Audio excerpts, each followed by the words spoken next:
प्रेम से बोल दो बाबा कंगाली लक्ष्मण के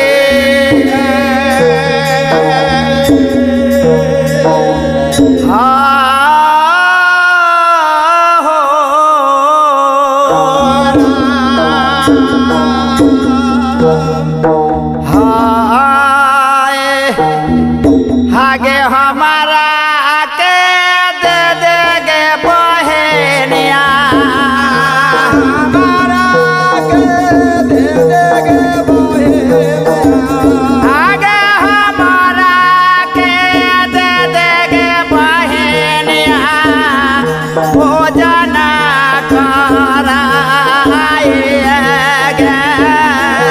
हमारा के दे देगे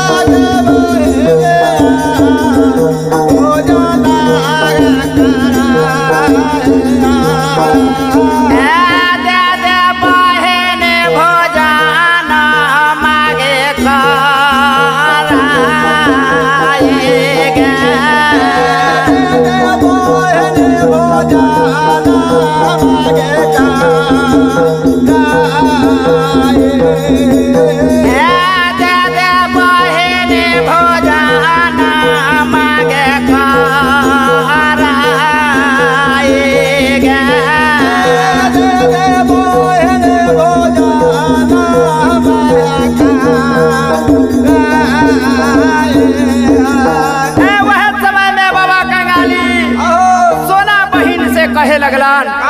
देखे बहिन तनी हमरा भोजन करा दे तो वह समय में सोना बहिन बाबा कंगाली से की कहलान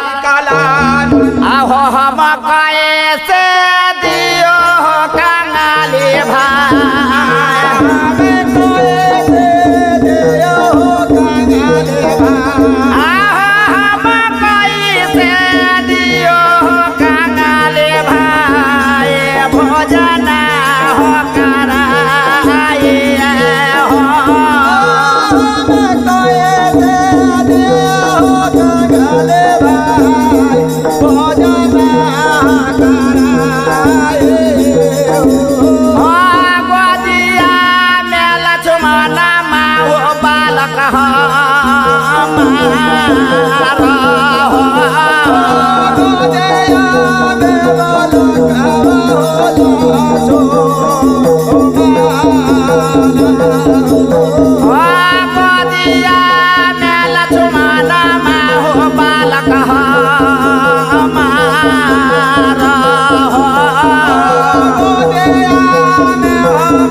से कहे लगला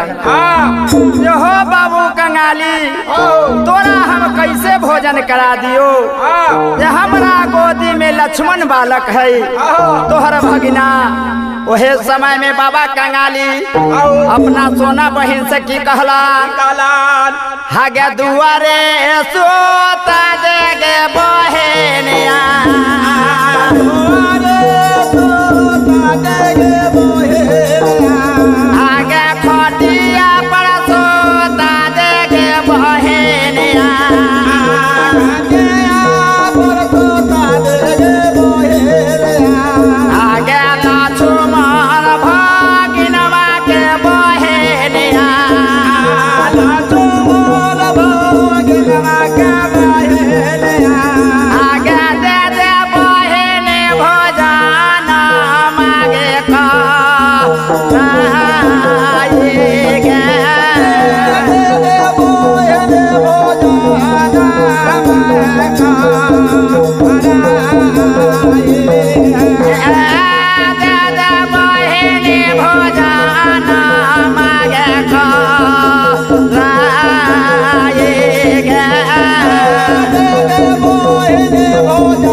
लक्ष्मण भगिना के सुता दे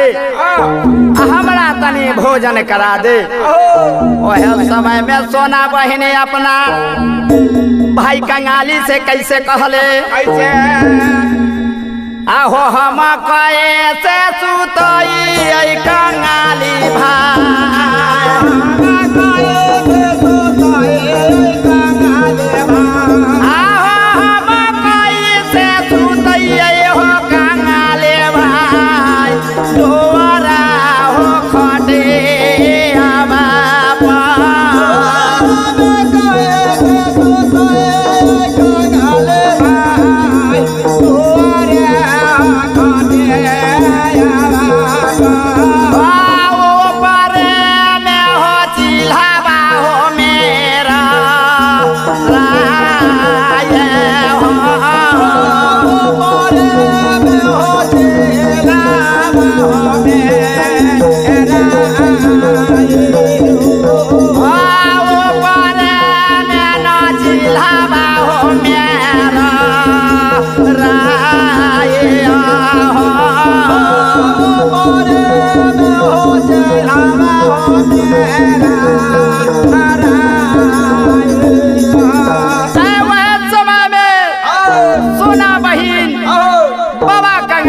कहे लगलन का कहला ये हो कंगाली भाई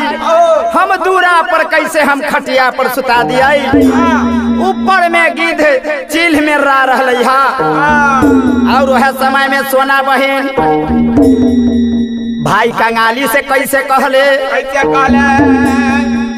आहो भुंजा भुंजे लागी ओए कंगाली भाई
ओकरे भुंजा भुंजे लगलिए वह में सब जरना खत्म भे गए हम कहाँ से कथी से हम खाना बना दियो तो वह समय में बाबा कंगाली अपना काम माई से कहे लगलन कैसे का कहला हागे हमारा आके दे दे मैया काम होगे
पेट का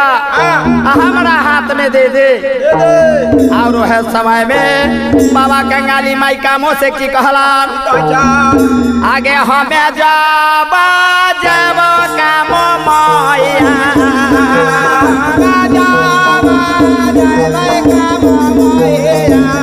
आगे हमें जब जब कामो मैया गे भेजो बन गे जाऊंगा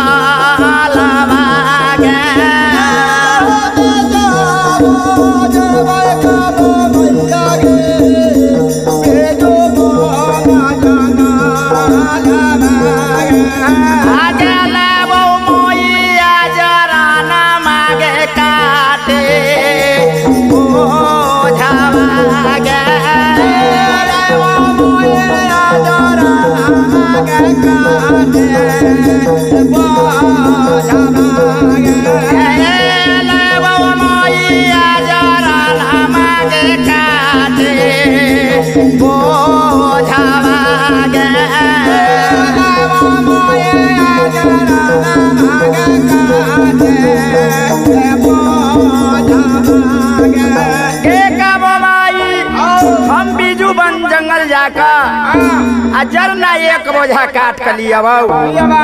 तो वह समय में सोना बहिन बाबा कंगाली से की कहलान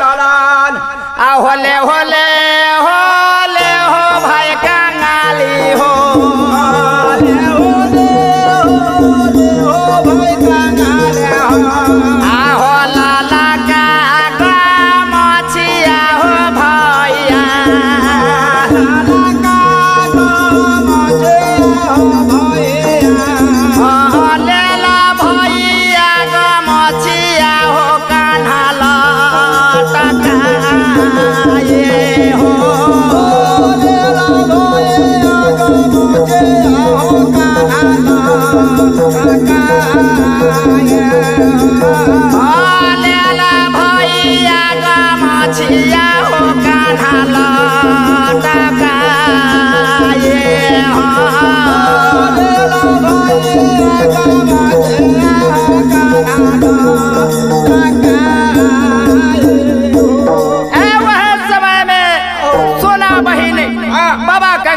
गमछी लाल रंग के दे दे हतन हो भैया कन्हा पर लटका ला ये है पगड़ी बांध कर तू जरना लेकर तो वह समय में बाबा कंगाली कैसे जाता आहो चला ले तो जय छड़ बाबा कंगाली हो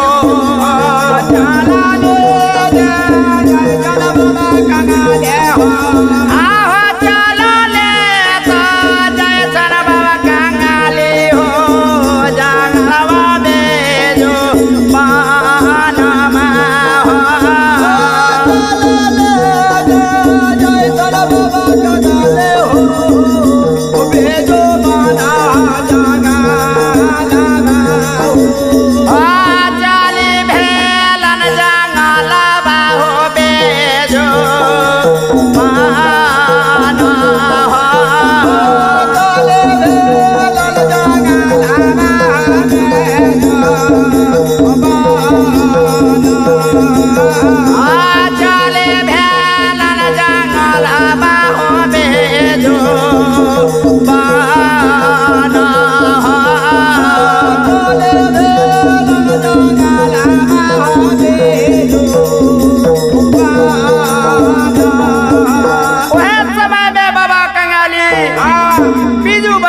चल दिलन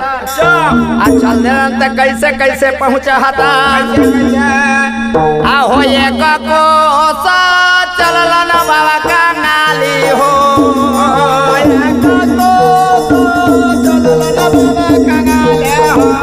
आहो एक कोसा चलन बाबा कंगाली हो दो एक कोसा चलन हो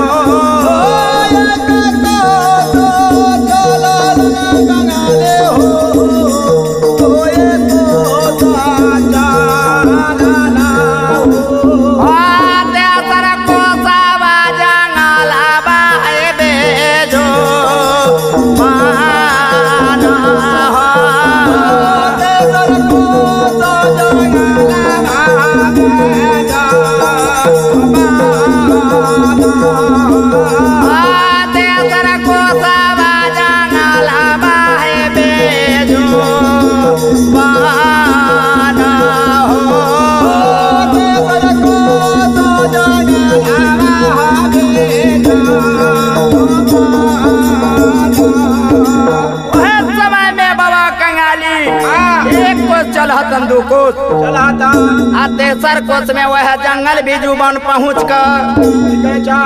बाबा कंगाली की करहता आहो खोजे जो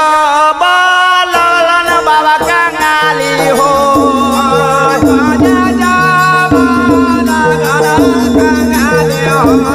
आहो खोजे जो बोलन बाबा कंगाली हो सुखल जब जाना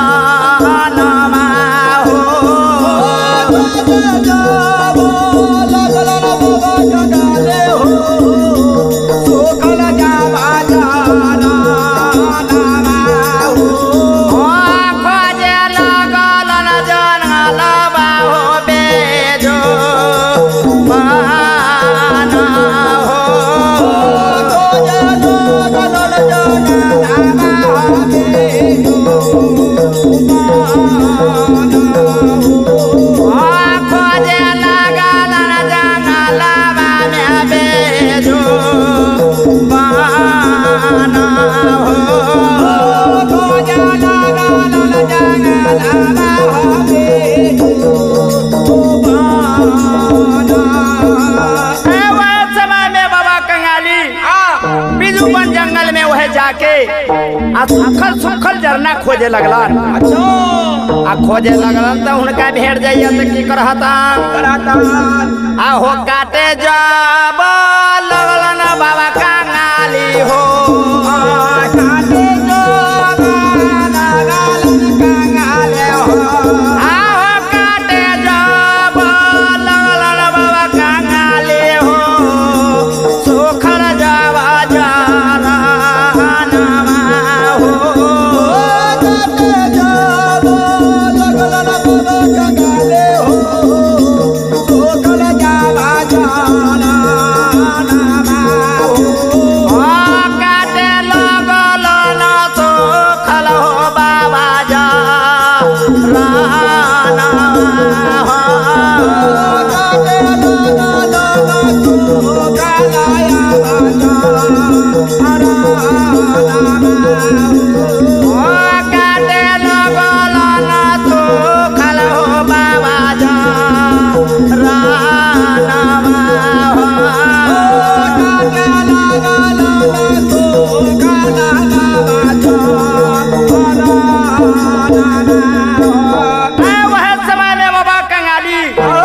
झरना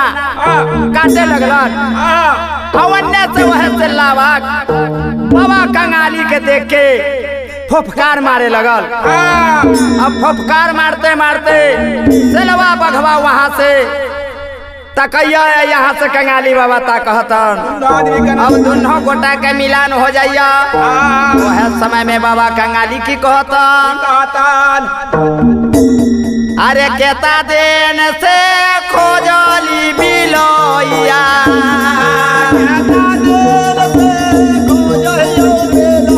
आहो केता दिन से खोजत बिलोइया घर बाहो दुआरिया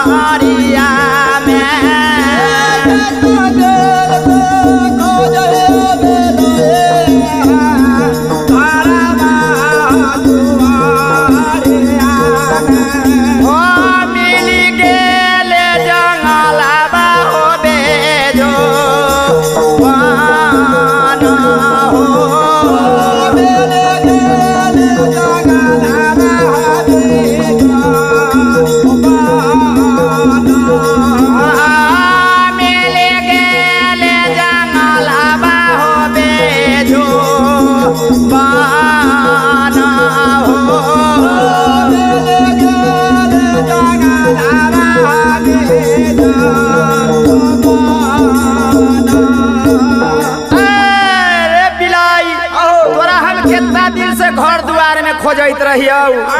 ये तू खाना खा जाइत रहे तो लेकिन आई तू हमारा बीजू बन जंगल में मिल गए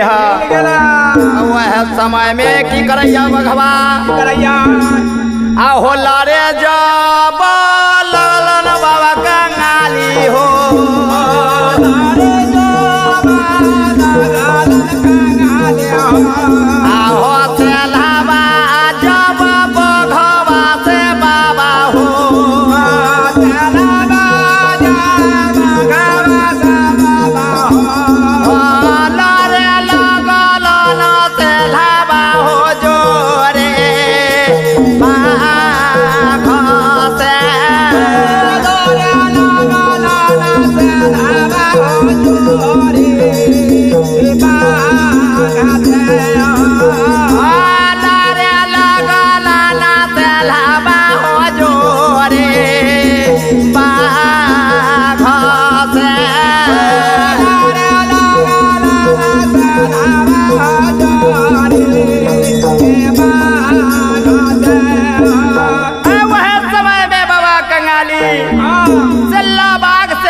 करे लगलन बिलाई समझ कर आ वह समय में लड़ते लड़ते बाबा कंगाली की करहता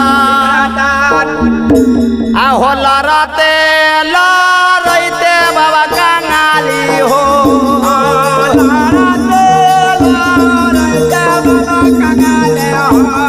आहो धोएला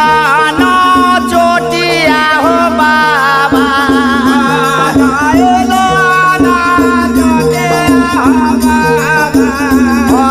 देलन बाबा हो कोसा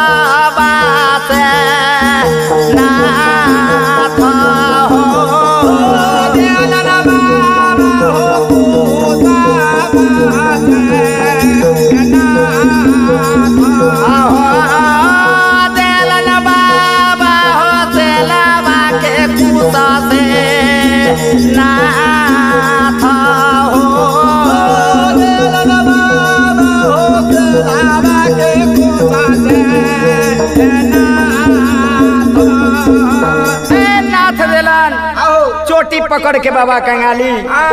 अन्नाथ के कहलन रे सर बिल्ली अब की करियो ओहे समय में से लावा की कहैया आहो माफ कर माफ बाबा कर हो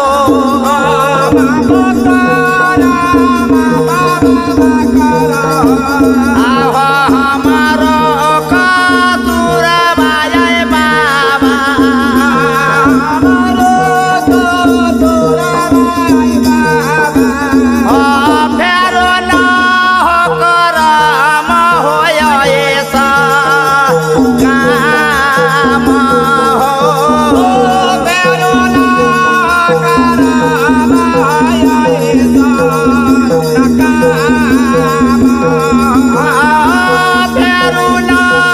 करम होय ऐसा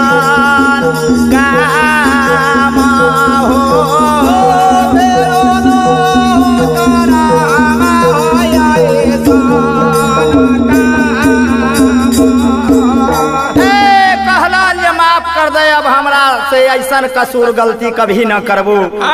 वही समय में बाबा कंगाली की कहलन रे सार बिल्ली माफ करबो यह शरीयत पर तनी हमर जरना लाद ले हमहू चढ़ जबौ हमरा घर तक ले चल ओकर बादे में तोरा हम माफ करबौ तो वह समय में बाबा कंगाली की करहता आहो होई जब गेला बाबा कंगाली हो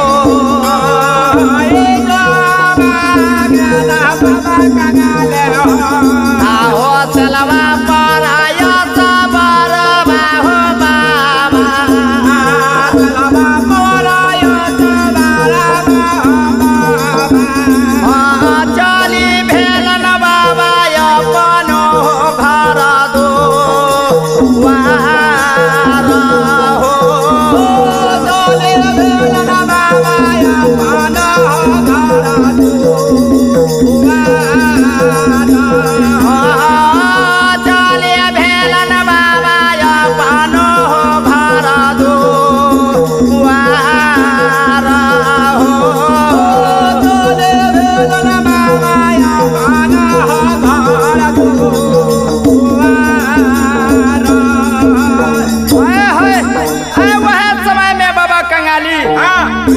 पर सवार भेके अजर ना रख लेलन अपना घर तक चल गेलन अजर ना उतार कर अपना घरे रखे गेलन आ बघवा के वह अशोक के गाछ में बांध देलन आ घर जाकर अपना सोना बहन से की कहे लगलन के बहन एह से बाघ अपना घर में खाना खा जाइत रहो ओकरा हम मार पीट के ओकरे पर जरना लाद कर लियो आ गांव समाज के आदमी की कहलन जे बाप रे बाप ये पूरे गांव के आदमी के खिला देते इसे लावा के लिए लाई अब बाबा कंगाली कहलन जे बिल्ली के हमार लिए है मार कर लिए है ओकर बाद में वह सोना बहन की कहलन जे हो कंगाली भाई एकरा जंगल के रास्ता देखा देहू न तो सारा गांव के खा जतई वह समय में बाबा कंगाली से लवा के की कहला अरे ये हो जाओ लोकवा बिलोया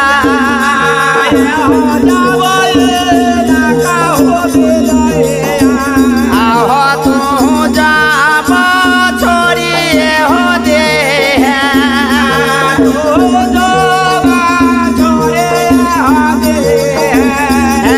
चल जो पिलैया रे तो सोरे रे जा